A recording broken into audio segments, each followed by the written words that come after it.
Um, all right, blues fans, welcome to WXPR and the White Pine Room. I'm the Reverend Jeff, and today we have a special guest in house from Chicago, Illinois, but originally Melbourne, Australia. We have Michael Charles. Thanks for having me, Jeff. Appreciate it.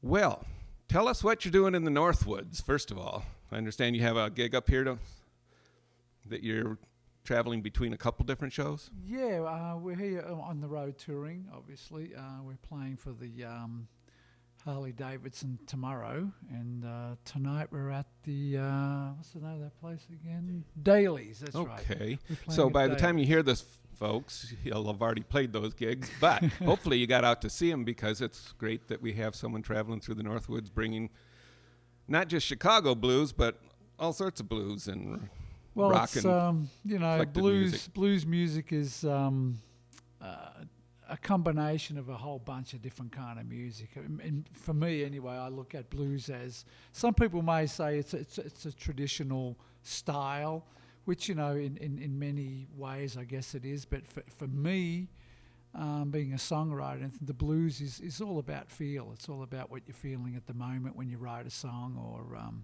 what you're feeling when you're playing it. So it's all about feeling something. Is that what hooked you as a young musician in Australia?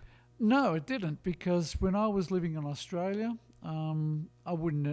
genres of music to me meant nothing, to be quite honest. It was, it's not like today where the social networks were around and everything was informative with all sorts of things. Back then, all you had was this little transistor radio in your hands and put it to your ear, and so whatever that station was feeding you. And I grew up with guys like, the early days, I would listen to guys like Elvis Presley and the Beatles, the Rolling Stones.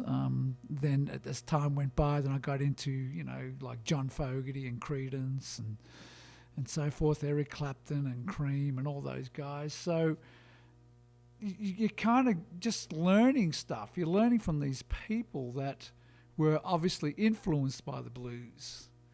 But for me, it was just music. So I was just learning the blues, I guess, without really knowing about it. But,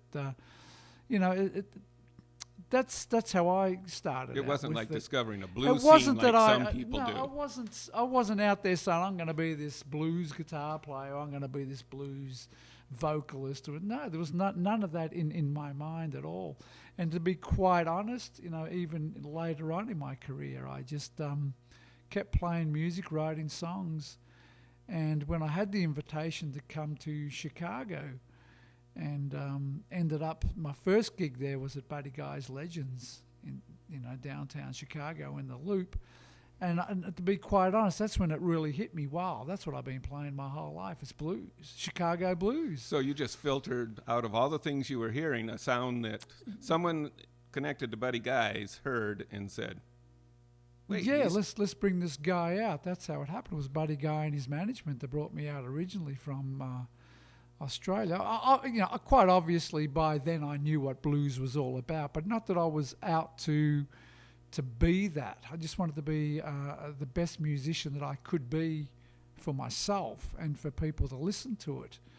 But when I did hit Chicago, then I realized, wow, that's what I've been studying my whole life. And they just call me a blues guitarist, and I'm still called a blues guitarist. But that's the true story about how I started with my music. So in a way, you think of yourself more as a singer-songwriter, not as a genre player. I just look at myself as a musician, to be quite honest. Not even singer-songwriter, or I'm just a musician that I try to do the best I can with everything I do. If I'm writing a song, I try to write a good song. If I'm playing guitar, I try to be a good guitar player. And if I'm singing a song, I try to sing the best I can. You put the three together, and that's who Michael Charles is. So is there a song that you could pull out of your hat that would kind of represent that journey? Sure, I can do that. I'll do a song for you that's actually called MC Shuffle. This song here, actually, when I wrote this song, I had a saxophone player at the time. And when I wrote it, it was originally called the Highway Shuffle. And every time we'd play it live on stage, I would hear this little voice behind me saying MC Shuffle, as my saxophone player would back me up and say MC Shuffle instead of Highway Shuffle. And he would always say to me, it needs to be called MC Shuffle. And I said, that's a little egotistic, I ain't doing that. And eventually he won out with it, and MC Shuffle, here it is. I'll play it for you now. All right, thank Okay. you. Michael Charles, MC Shuffle.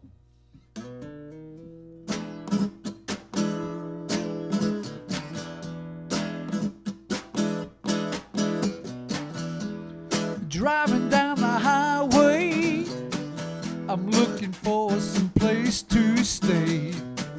Car's about to overheat, and I need something to eat. I played the blues in a rock and roll band, but the people, they don't understand. I got my guitar in the back seat, so I don't care if I overheat, singing the MC Shuffle with a guitar in my hand. The MC Shuffle, a guitar in my hand.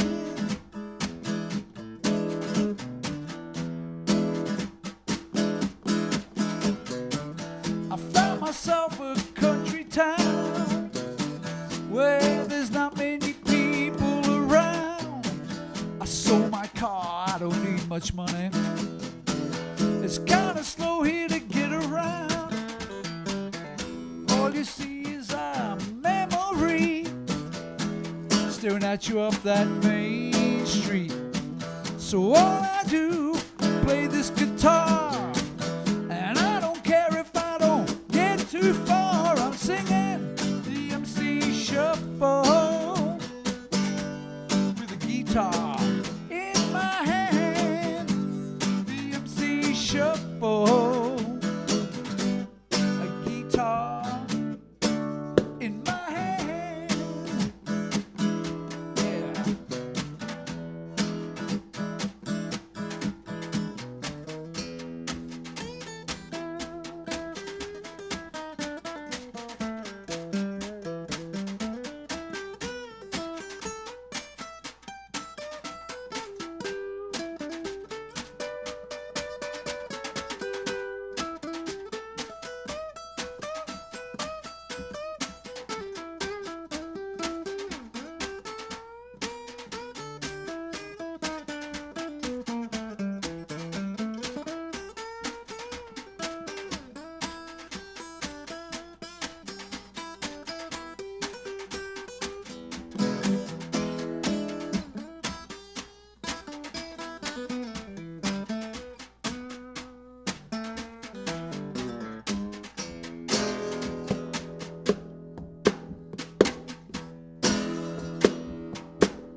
Found myself a country town where there's not many people around.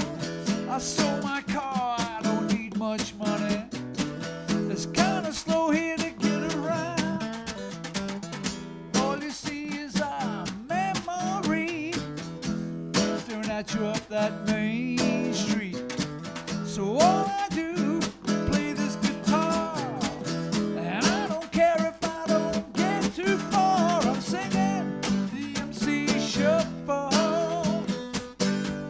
with a guitar in my hand. The MC Shuffle, a guitar in my hand.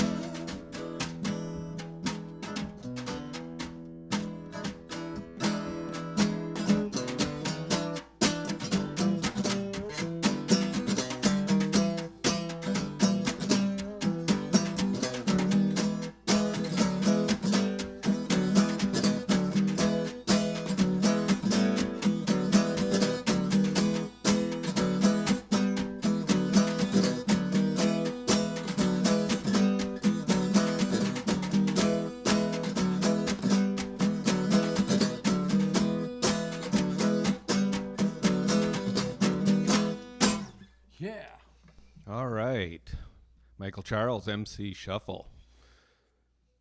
So, you come all the way from Melbourne, Australia to Chicago, play Buddy Guy's Legend, and suddenly you've been introduced to the Chicago blues scene. And that took you to some interesting experiences, such as playing with Jimmy Fast Fingers Dawkins. Yeah. I ended up going on the road with Jimmy Dawkins too for a good year and a half, I would say, maybe a little longer.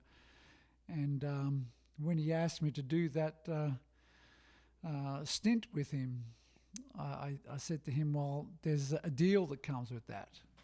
And the deal is that I'll do it with you, and only if I can be your opening act, if I can open up for your show and do some of my songs, and then I'll call you out, I'll announce you, and then I'll stay up there and I'll play guitar for you.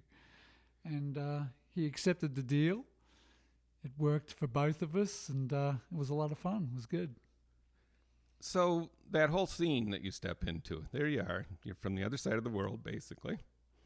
And that sounds like a pretty accepting kind of things to invite you in, be a side guy, open for them.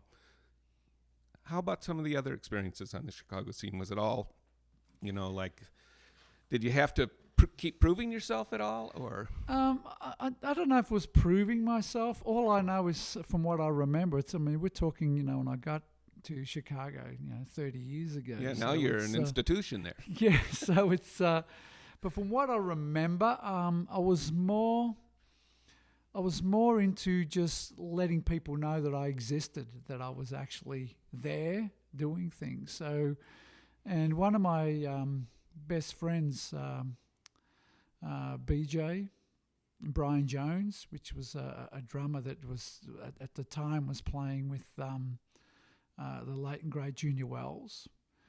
So we became very good friends, and so he introduced me to a lot of people, such as James Cotton and Joanna Connor, and there was just so many of them.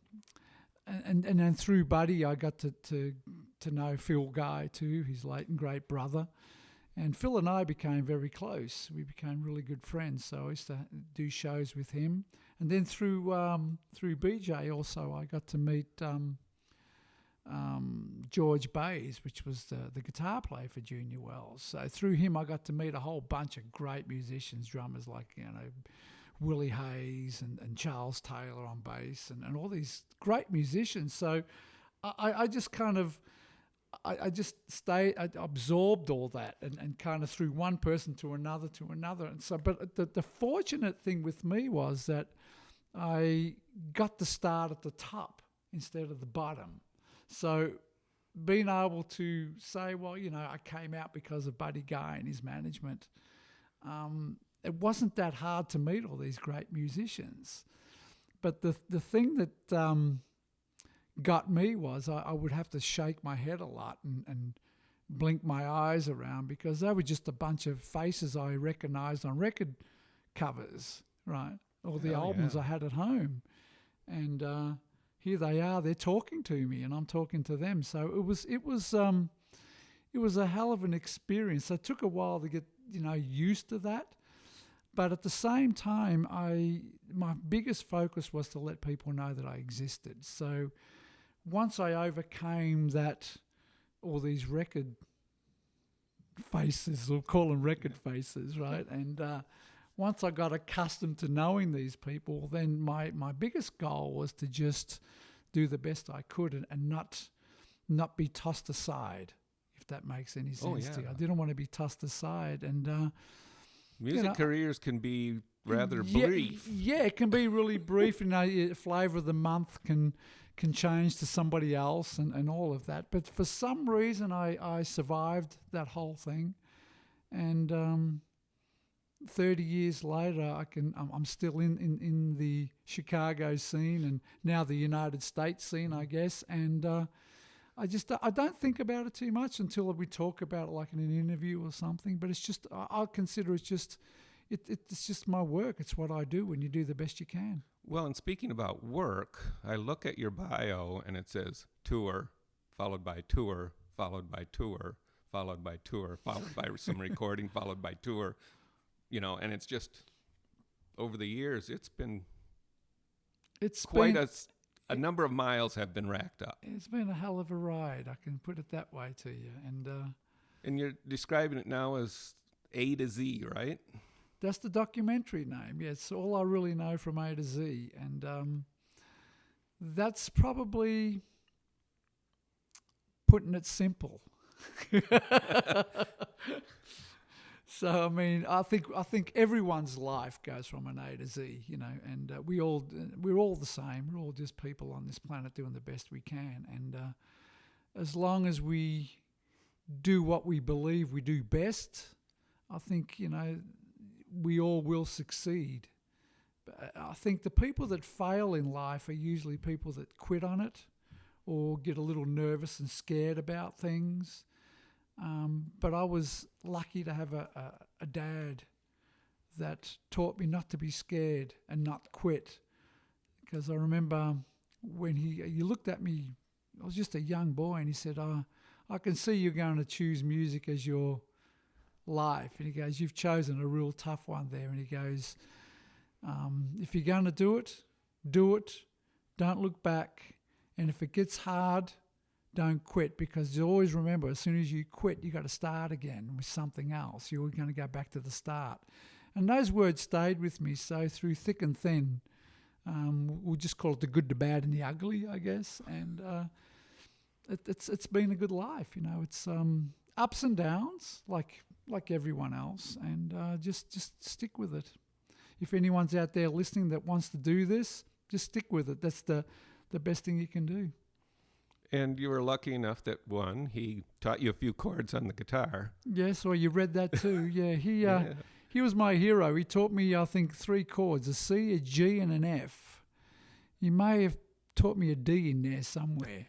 And but those chords grew into be who I am today. Well, that's kind of the story for a lot of musicians, right? 3 chords and determination. I remember Mellencamp saying he's only written one song, but he keeps changing the words to it. And I guess in many ways, all our songwriters are the same. I mean, it's all an expression. I just try to use as many chords, and I still try to learn a new chord every now and then. But I guess that's putting it mildly. It's just 3 chords and some words, and you've got a song. Have the types of stories you tell changed over the course of your career? Have you had any points in your career where all of a sudden you realize you're starting to write about some different things? Yes.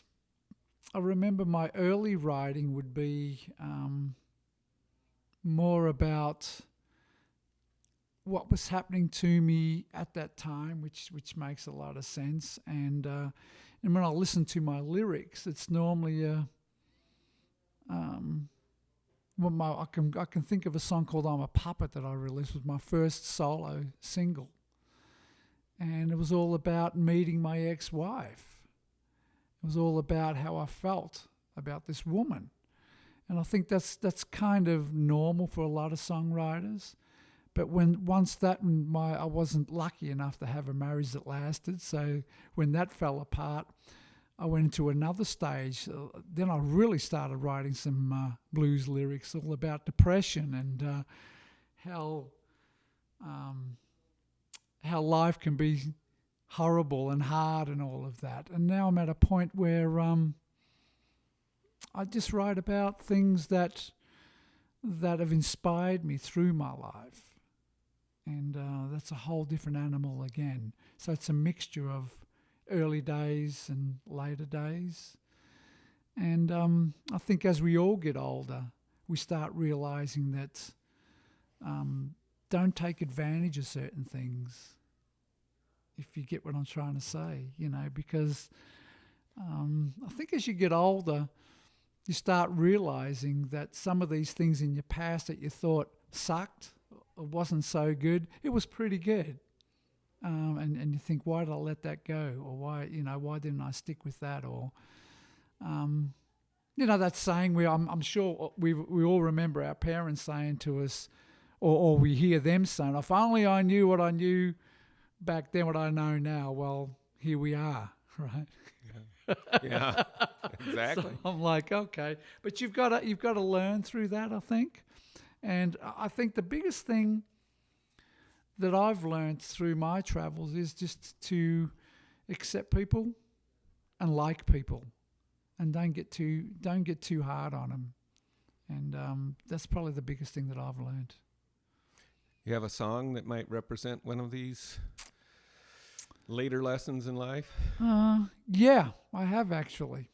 All right. It came to mind right away. Good. And the title of this is called Most Times We Got It. All right, Okay. Michael Charles, and Most Times We Got It.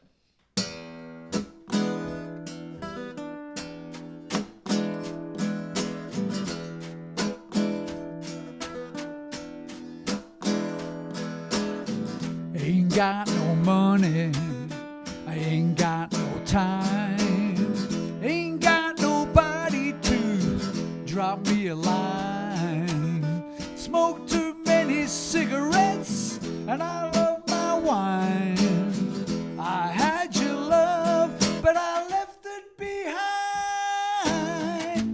Everybody thinking, everybody's got a road to go.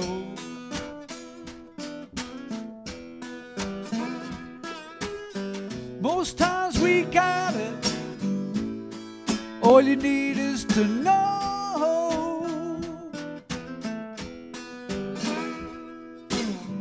You're acting crazy, you're being bad, not knowing what to do, feeling so sad.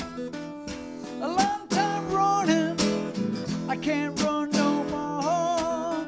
You see I've fallen, I won't fall anymore. Everybody thinking, everybody's got a road to go.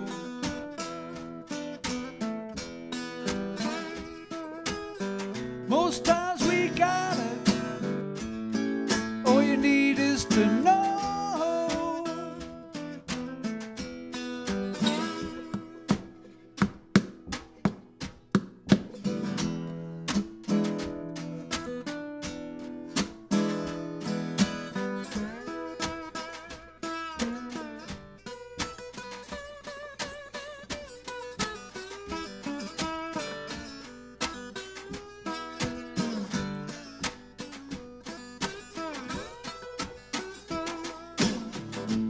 Everybody thinking, everybody's got a road to go.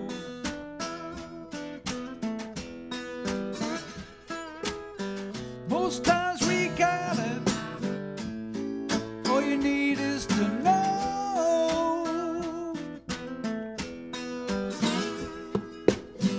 Ain't got no money, ain't got no time, ain't got nobody to drop me a line.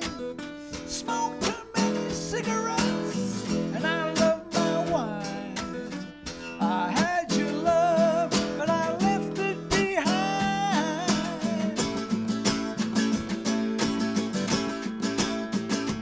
Oh, yeah.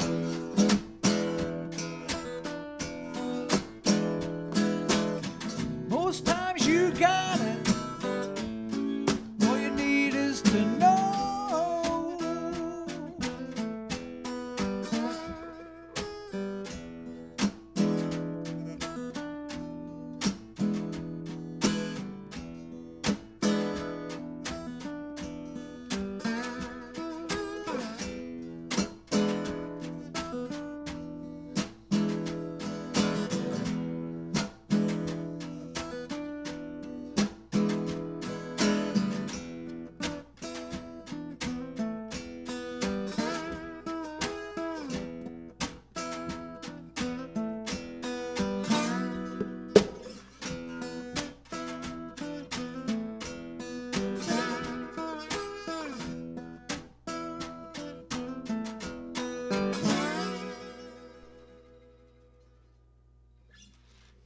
Michael Charles live in the White Pine Room here at WXPR. Your host, the Reverend Jeff, interviewing Michael today as he's swinging through Wisconsin for a couple gigs. Before we started recording, we were talking about life back in Australia, and you say you only really get back there to tour. So what's it like to go back and play music for your Australian fans? You know, when I first moved to the States, I never went back to Australia to play music for, I'd say a good 10 years had passed. And so when I finally did go back to do the first tour, we'll call it the comeback tour, it was kind of tough. A lot of people had forgotten about me because I kind of left Australia and made America home. And when you do something like that, you've got to really work hard at it. You don't just leave a country and go to another country and expect everything's going to be hunky-dory, you know. So I dedicated my life to getting things right. You know, there's a lot of politics involved, getting all your status right and everything else, which we won't get into. And so the time had passed. So when I went back to Australia, of course, a lot of people had forgotten. So the crowds were kind of thin and it was slow, and it was like, wow, what happened here? You know, when remember leaving there to, you know, full houses and You'd made a fair number of recordings before heading to the States. And I had a great career, but I just disappeared. My producer at the time, Greg Williams, which we still work together,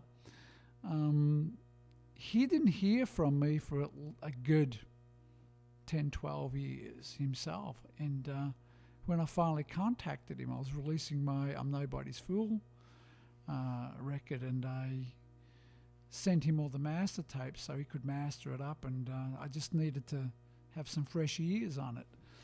And he goes, "Where the hell are you been? You know, you just disappeared. Nobody knew whether you went and lived out in the outback, or whether you died, or what happened. You just disappeared." And I said, "Well, I needed some new beginnings, and I had some." And time just passed. But so what did I expect? You know, my crowds being there still? No way. So that was a little bit of a rude awakening for me. But now, you know, I go back there and we fill up houses again, and the crowds have grown. And so I make a point of going back there every 2 or 3 years. And in between all that, make sure you do things with the media, and make sure you do things with the radio stations, and keep in touch. So I did learn from that. You don't just run away from things and expect everybody to still remember who the hell you are, because it doesn't work that way. Kind of a blues story right there. There should be a song in there somewhere, right? There should be. Well, speaking of media, you've got the documentary that's been made. Tell me about having your life turned into a film.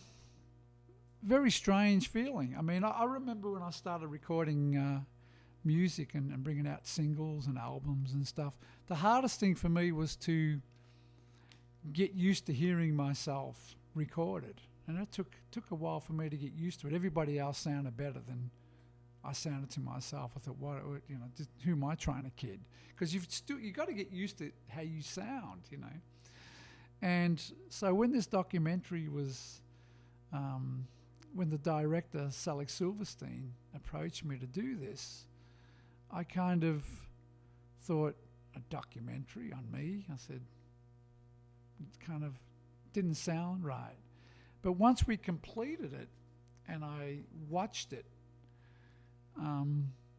once I got used to the idea of seeing that it was my life they're talking about, and or even myself, just all the things that I went through,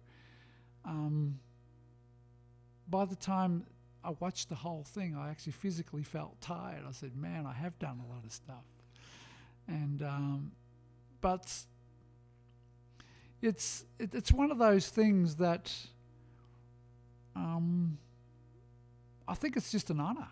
Anyone that's going to be approached by somebody, in my case, Alex Silverstein, which is a big director in Australia, and how he actually contacted me. Again, it was like my producer. He goes, "Where the hell have you been?" You know, I went on YouTube and I saw some of your videos, and he goes, "I didn't know where you ended up," you know, and because he did all my music videos in the 80s, because in the 80s, if you didn't have a music video, you didn't sell any records. So he did 3 of my music videos. So when he contacted me, I said, "Oh, this is great, man. Let's do another music video." And he goes, "Yeah, that'll be fun." But he gets back to me about a month later and says to me, "You know, I've been watching a lot of your stuff on YouTube and reading up a lot of things." He goes, "I'm not doing a music video for you." And my heart dropped. I thought, wow, what's wrong? And he goes, "No, we're going to make a documentary on you." And that's how that came to be. And it was supposed to be a 3 to 4 year project, but ended up being about 6 years. It was a long project. So in watching that finished product, was there anything that you learned about yourself that you had not realized before? How stubborn I am. I didn't realize how much of a fighter I've been through my life. The disappointments, heartache. I mean, there's things that happen to you throughout your life that you don't forget about it, but you put them on the side and life goes on. But there were things like my dad's death, my mother's death, just my family breaking apart. And then there was a whole bunch of other things that those things would remind me of, that would be a little heartbreaking. Again, you keep learning from things like that. And in my case, I can't talk for everybody, but for me, I just always try to be a better person. Because, I mean, just even going back 30 years ago, before coming to the United States, I think of things the way I was, and I think sometimes I was a very unpleasant person. I wouldn't tolerate, I would hire and fire people without even thinking about it. Band members and managements and people involved in my career that I thought weren't doing the right thing. I'd have no problem looking at them saying, get the hell out of here, I don't want to know you, which I can't do that anymore. It's like I consider people's feelings more important these days than I did back then. So you do see that progression when your life is documented. Maybe people don't see it in the documentary, but I feel it in the documentary, if that makes any sense to you. So it was quite an honour, and I think it's one of the biggest achievements for me to have that out there. I mean, you pretty much open your heart out to the world. Yeah, and it's there. Yeah, you're allowing people. It's out of your control at this point. Yeah, you're allowing people to know the good, the bad, and the ugly about you. And but you know, I don't see that as a bad thing. I think it's a good thing. And that's certainly trust on your part. Yeah, it is. That you had to come to that point in your life where you would trust him to have your life in his hands. Yes, absolutely. And he was no stranger. He was a guy that we worked a lot in Australia. Like I said, he did all my music videos. And when you do work with somebody for many years, you become very close friends. So you do earn from one another a trust. You do that. And so life goes on. Well, why don't we close out this interview then with one more song that if you've got something that would fit in to that whole idea of life goes on and... Yeah, I could try. Let me do a more traditional song Sure. for you, okay? And I'm sure you'll recognize it. All right. Michael Charles.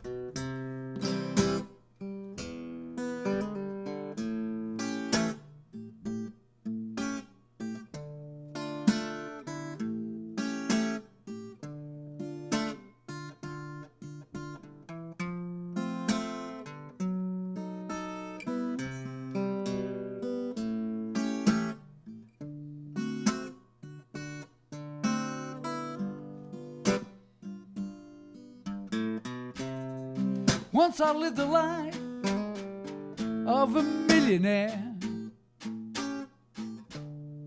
spent all my money I had no care. Took all my friends out for a mighty good time. Drank bootleg liquor, champagne and wine. Then I began to fall so low. Lost all my good friends, I had nowhere to go. If I get my hands on $1 again, I'll hang on to it till that oil rings. Because nobody knows you when you're down and out. In your pocket, not one penny. As for friends, you don't have any. When you get back on your feet again, everybody wants to be that long lost friend. I said it's strange, without a doubt. Nobody knows you when you're down and out.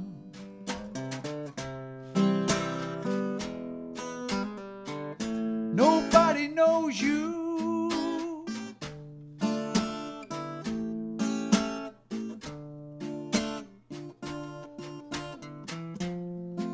In your pocket, not one penny. As for friends, you don't have any. When you get back on your feet again, everybody wants to be that long lost friend. I said it's strange, without a doubt. Nobody knows you.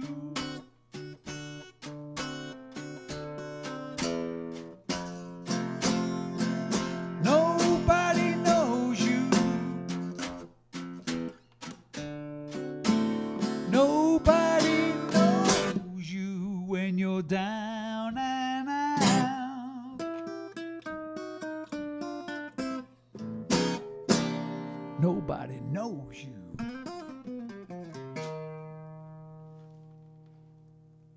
Well, our listeners know Michael Charles now, though. And I don't think you're down and out these days. No, not really. I'm pretty happy with what's going on. I'm having a good time with life. And why don't you introduce your sideman here on the snare? Yeah, it's Mr. Tony Berkman from Rockford, Illinois. And he played with me over 20 years ago. He was with me for, I guess, for about a good 5 years, I would say. Yeah, and welcoming him back on board again, and after all these years, and it's good to have him back. All right. Well, thank you for stopping by WXPR this afternoon, and let them know what your latest music is that's out there if they want to track it down. I'm just releasing the soundtrack for the documentary, which is coming out, I'm hoping, in the next 3 to 4 weeks. But there's, I got... And the name of that again is? It's All I Really Know from A to Z, and the soundtrack's called Soundtracked.